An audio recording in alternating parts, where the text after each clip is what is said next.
Alors qu'est-ce que c'est l'IoT? Évidemment, c'est une grande question, donc il faut essayer de synthétiser la réponse. L'IoT, c'est la prochaine révolution, incontestablement, parce que en fait, le maître mot de la chose, c'est la mesure du monde.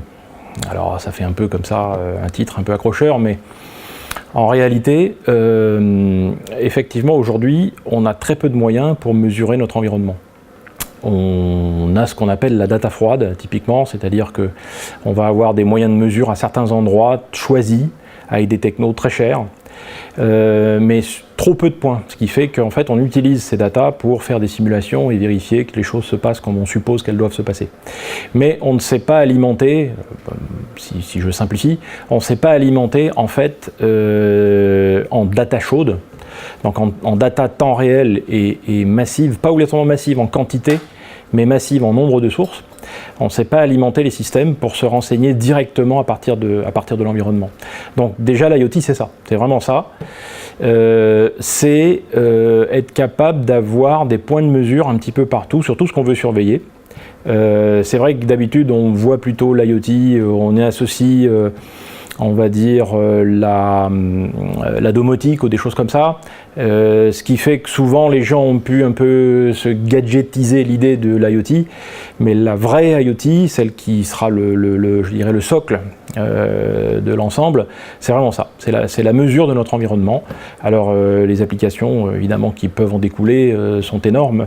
On pense tout de suite à des applications qui sont relatives presque à notre survie ou à l'optimisation de nos processus industriels, de tout ce qui nous entoure, etc. etc. Et donc pour assumer cette IoT-là, il faut des moyens qui sont des nouveaux moyens, c'est-à-dire que, comme on va sans doute le voir dans d'autres questions, on ne peut pas assumer, on ne peut pas se permettre de faire tous ces points de mesure, d'assumer ce qu'on appelle cet IoT massif. Alors massif, encore une fois, j'insiste bien, pas sur la quantité de données qu'on va échanger, mais sur la quantité de sources qui vont délivrer des données. Et d'ailleurs, si je faisais un parallèle avec Internet, je dirais qu'Internet, c'est beaucoup d'informations, mais finalement sur un nombre réduit de types de sources. Les téléphones, les foyers, dans certains cas éventuellement les personnes, quelques machines, mais c'est tout.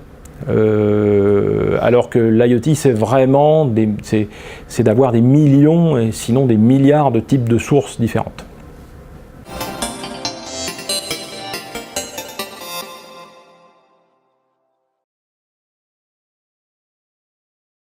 Effectivement, on parle beaucoup de révolution industrielle, soit dans le passé, soit qu'on parle aujourd'hui de l'industrie 4.0. On a eu effectivement des révolutions industrielles. La première, ça a été finalement la mécanisation. Donc, soit qu'on harnache des rivières pour produire de l'énergie, plus tard de l'électricité, mais avant tout l'énergie mécanique pure, puis ensuite l'énergie par la vapeur, qui a été franchement la première énergie de masse. Donc ça, c'était la première révolution.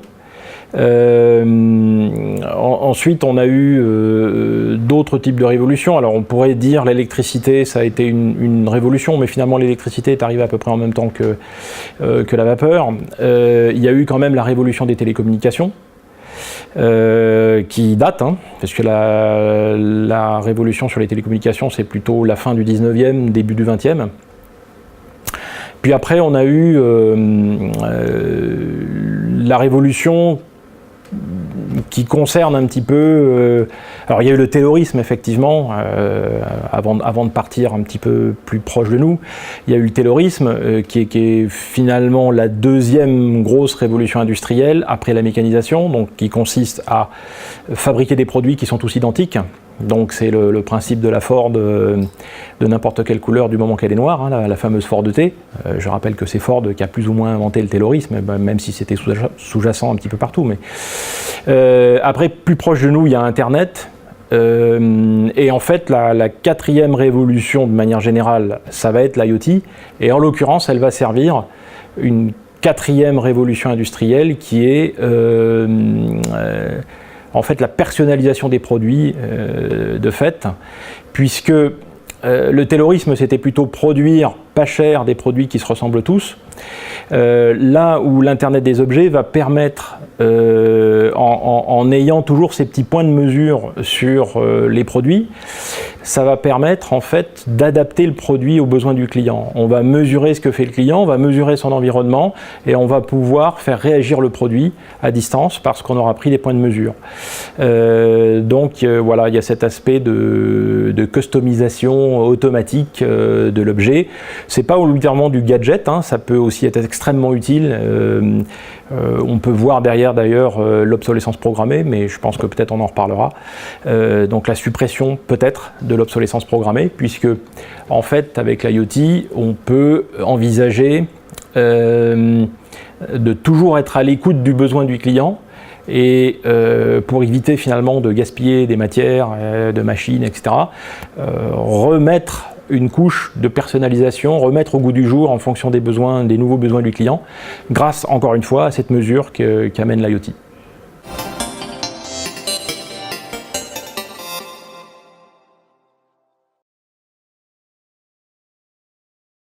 Est-ce que l'IoT peut permettre une disparition, une minimisation de l'obsolescence programmée ? Donc, la première chose, c'est que l'obsolescence programmée, il est programmé qu'elle disparaisse, si j'ose dire, pour faire un petit jeu de mots, tout simplement parce que on a des problèmes de ressources, des problèmes de matières premières, et que cette course en avant, qui était une course héritée du taylorisme, on ne peut plus la soutenir. Par contre, pour éviter l'obsolescence programmée, sans revenir au temps des cavernes, si j'ose dire, ou sans revenir à l'artisanat, alors je ne dis pas que l'artisanat c'est pas bien, au contraire c'est très bien, l'artisanat aussi peut profiter de l'IoT, mais en tout cas néanmoins si on veut quand même pouvoir diffuser les produits au plus large, à l'éventail le plus large possible, bah, l'idée de l'IoT derrière la disparition de l'obsolescence programmée, c'est la capacité de pouvoir updater le produit en permanence par sa mesure, par sa reconfiguration. C'est un moyen de transmettre des pannes, c'est un moyen de transmettre un état sur un objet ou une machine et de dire à la personne qui en assurerait le service, il se peut très bien qu'un produit ne soit plus acheté. Prenons le cas d'une machine à laver, il se peut très bien que plus tard vous n'achetiez plus votre machine à laver, mais vous achetiez un châssis qui est sous service, dont le service est assuré par peut-être la société qui l'a fabriqué. Et en fait, ce châssis, en permanence, on vient voir un peu ce qu'il fait, dans quel état il est, quel service il apporte, et comment est-ce qu'on pourrait le modifier. On va surveiller ses pannes, évidemment, mais également comment est-ce qu'on peut le faire évoluer.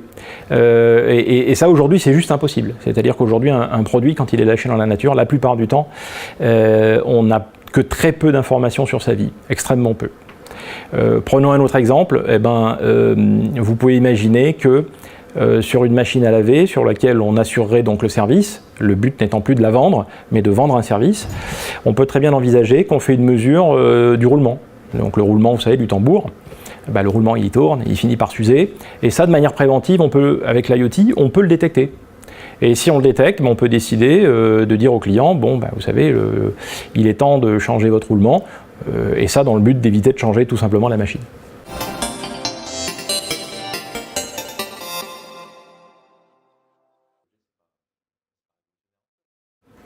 Alors, connecter les objets, c'est pas révolutionnaire effectivement. Pour être franc, ça date du début des télécommunications, c'est-à-dire dès qu'on a fait des télécommunications, en fait, on n'a pas cherché que à connecter les gens, à les faire parler à distance les uns avec les autres, mais on a très tôt envisagé de pouvoir connecter un processus à une personne ou à un autre processus. Et en fait, sans remonter, effectivement, il y a eu des tentatives au début du XXe siècle, typiquement, je dirais dans le domaine militaire, c'est des choses qui se sont faites très tôt, mais pour parler de choses plus civiles, je dirais que ça a finalement commencé dans les années 60-70. Par exemple, dans les années 80, il y avait des technologies comme la technologie Mobitex qui permettaient, avec des réseaux qui étaient assez faibles, mais qui existaient néanmoins, qui permettaient de connecter des objets, des modems, etc. Et puis il y a eu le M2M, donc le M2M, machine to machine.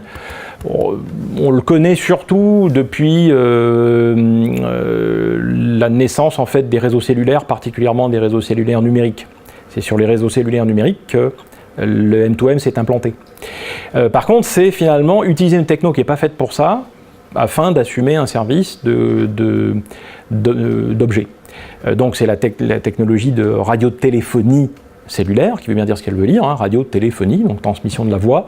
Et après tout, si on transmet la voix, peut-être on peut transmettre d'autres types d'informations. Donc on a utilisé les réseaux cellulaires pour faire des réseaux, des prémices de réseaux IoT qu'on a appelés machine-to-machine. Ben, la différence, en fait, c'est que ça a une limite. Et encore une fois, parce que c'est sous un héritage, l'héritage de la radiotéléphonie, et l'héritage même encore plus loin de la téléphonie tout court, avec une structure, dans le détail desquelles je ne vais pas rentrer parce que ce n'est pas le but, mais il y a une structure très précise qui a été adoptée il y a quasiment 100 ans et qui est réutilisée aujourd'hui dans les réseaux téléphoniques, qu'ils soient à fil ou qu'ils soient sans fil. Et ça, c'est un héritage qui n'est pas tellement compatible finalement avec l'IoT. Pour faire simple, on peut peut-être faire en fait un petit schéma. Hein. En fait, bon, pour connecter les objets ou les téléphones, il faut des stations de base. On va les schématiser comme ça, comme des tours. Voilà. Et un territoire, en fait, il va être composé d'un certain nombre de bases. Je vais en faire 3, je ne vais pas en faire 50, hein, mais il y en a évidemment beaucoup plus que 3.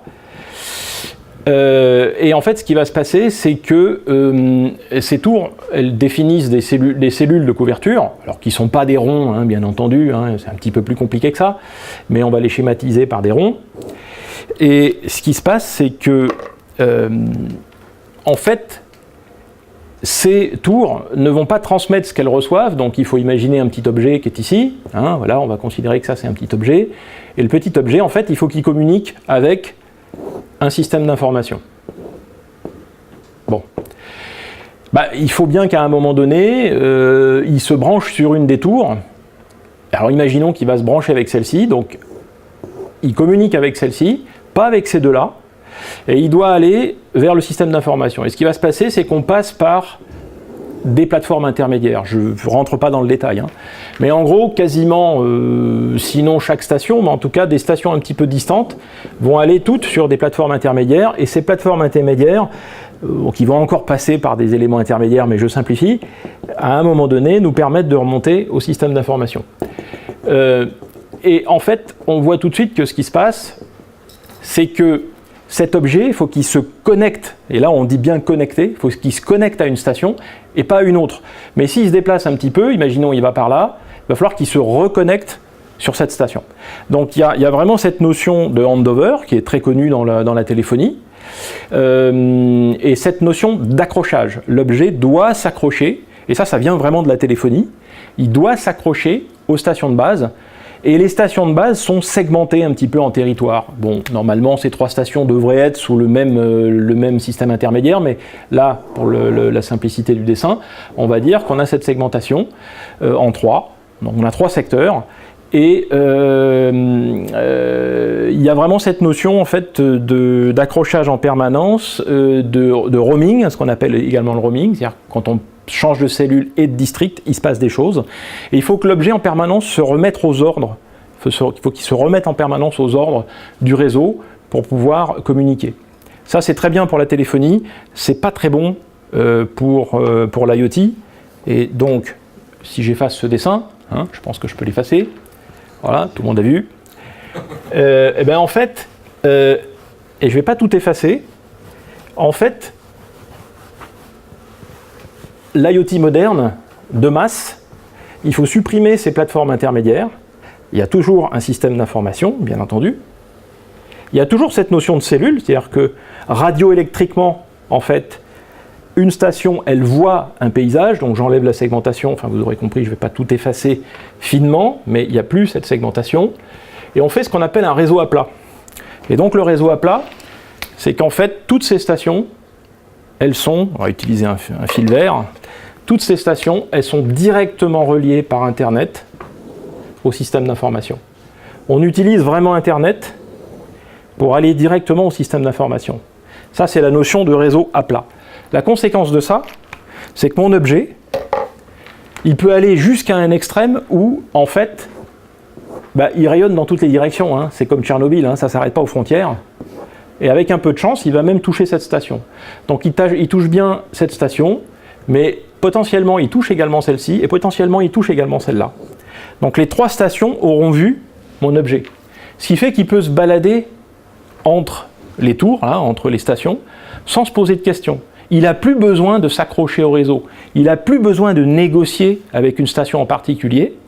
La connexion est transparente. En fait, même, je dirais, dans le cas extrême, il n'y a plus de connexion. C'est direct.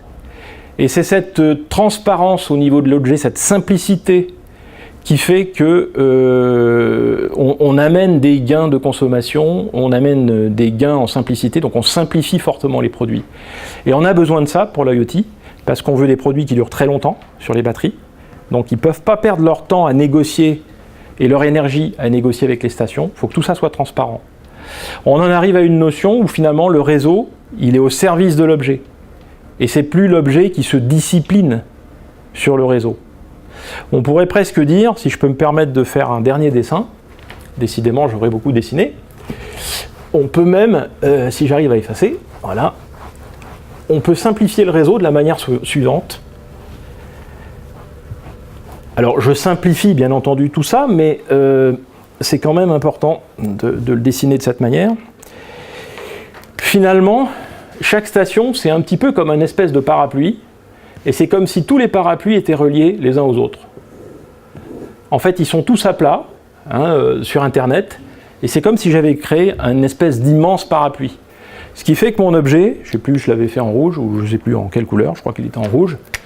Ce qui fait que mon objet, en fait, cette fois-ci, il broadcast. Il envoie à qui veut l'entendre.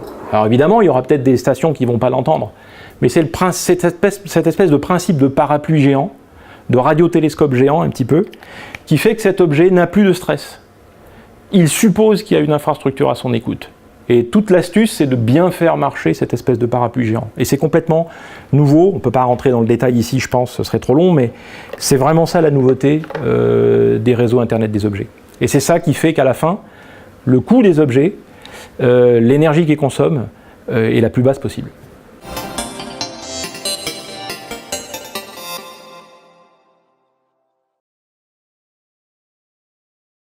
Donc pourquoi est-ce qu'on n'a pas fait les réseaux IoT tels qu'on va les connaître ou tels qu'ils existent déjà, c'est le cas du réseau Sigfox, auparavant? En fait, donc, des réseaux qui ont cette propension à venir collecter des informations du terrain sans que les modems qui les envoient n'aient vraiment beaucoup de stress à se connecter, à s'accrocher au réseau, c'est tout simplement parce que les techniques nécessaires pour faire ça, ou bien elles n'existaient pas, ou bien elles étaient trop chères. Je prends un exemple qui est un bon parallèle. Un radiotélescope, il va étudier une étoile parmi des milliards d'étoiles. Et il n'y a pas moyen d'aller chercher cette étoile en particulier avec une antenne extrêmement pointue, par exemple. On va forcément récupérer des milliards d'étoiles. Or, elles émettent toutes à peu près sur les mêmes fréquences, puisqu'elles sont toutes composées des mêmes matières, donc elles ont toutes les mêmes rayonnements fossiles. Et pour l'isoler, je ne peux pas demander aux autres étoiles de s'arrêter et puis faire comme ça une espèce de sélection forcée. Je suis bien obligé de m'adapter au terrain. C'est-à-dire que ce que je vais recevoir, c'est une soupe, et dans cette soupe, je vais devoir développer les techniques pour récupérer cette étoile en particulier. Tout ça, c'est des techniques qui étaient très chères, donc les techniques de radiotélescope, ça existe depuis quelques décennies, mais c'est vraiment réservé dans des domaines expérimentaux, c'est extrêmement cher. Aujourd'hui, on a les moyens de démocratiser ça avec l'informatique moderne. L'informatique moderne, qui est de plus en plus puissante, permet de faire des traitements de signaux extrêmement avancés, qui finalement font peu ou prou ce que faisait un radiotélescope il y a 20 ans. On le fait finalement dans une petite boîte. Donc une station est une forme de radiotélescope, si j'ose dire, et toutes ces techniques, elles sont arrivées il y a quelques années seulement. C'est ce qui explique qu'on n'avait pas ce type de réseau il y a encore ne serait-ce qu'une dizaine d'années.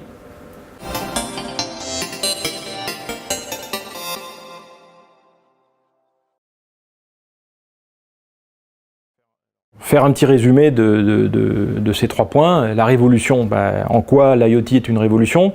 C'est une révolution parce que on va pouvoir vraiment avoir des points d'indication très simples, avec des informations très simples. D'ailleurs, des informations qui, pour la plupart du temps, seront des informations très détachées des personnes, en fait. Hein. C'est plutôt des informations sur leur environnement ou l'environnement en général de là où on vit, que ce soit des machines, de l'agriculture, peu importe, de la météo. Mais c'est là où c'est une révolution, c'est d'avoir une multitude de points, une énorme quantité de points qui n'échangent pas forcément beaucoup d'informations, mais qui ont cette capacité, qui sont suffisamment peu voraces en énergie pour durer pendant des années et servir un système en lui envoyant par exemple 2-3 fois par jour une information sur un point d'environnement. Ce qui n'est pas possible avec les réseaux classiques. Alors je peux directement répondre en fait à la troisième question plutôt. La différence avec les réseaux classiques, c'est que précisément les réseaux classiques demandent à ce que l'objet s'accroche. Il doit être aux ordres du réseau. Et ça, c'est extrêmement consommateur. On ne le voit pas sur notre téléphone parce que notre téléphone, quand on téléphone, il consomme pas mal. Mais si on considère un objet qui doit délivrer qu'une toute petite quantité d'informations, l'énergie nécessaire à s'accrocher au réseau en permanence, à se maintenir accroché, est juste impossible à soutenir. Donc il faut vraiment avoir des réseaux qui, à l'inverse des réseaux de télécom classiques, récupèrent, en fait, collectent, ponctionnent les informations qui peuvent provenir du terrain. Et ça avec la meilleure qualité possible. Alors il faut développer des nouvelles techniques, etc. etc. Donc ça c'est vraiment la différence entre réseaux IoT modernes et les réseaux de téléphonie qui vont continuer à fonctionner comme ils fonctionnent hein, d'ailleurs. Hein. Et enfin l'obsolescence programmée, la disparition de l'obsolescence programmée probablement avec l'IoT, certainement même, tout simplement parce qu'on a enfin un moyen, parce que d'abord c'est nécessaire comme je l'ai expliqué, mais on a enfin un moyen de pouvoir le faire. C'est-à-dire de pouvoir à très bas coût avoir des informations pendant des années sur un produit qui est en train de vivre et de savoir comment il vit et de savoir ce qu'il faut faire en maintenance dessus, mais également comment le faire évoluer pour qu'il s'adapte aux besoins des populations qui évoluent avec le temps. Là où souvent on prend l'habitude de jeter le produit parce que d'une part on en a marre et deux il correspond plus tellement à nos besoins, voire il est tombé en panne. L'IoT peut permettre de résoudre ça à moindre coût.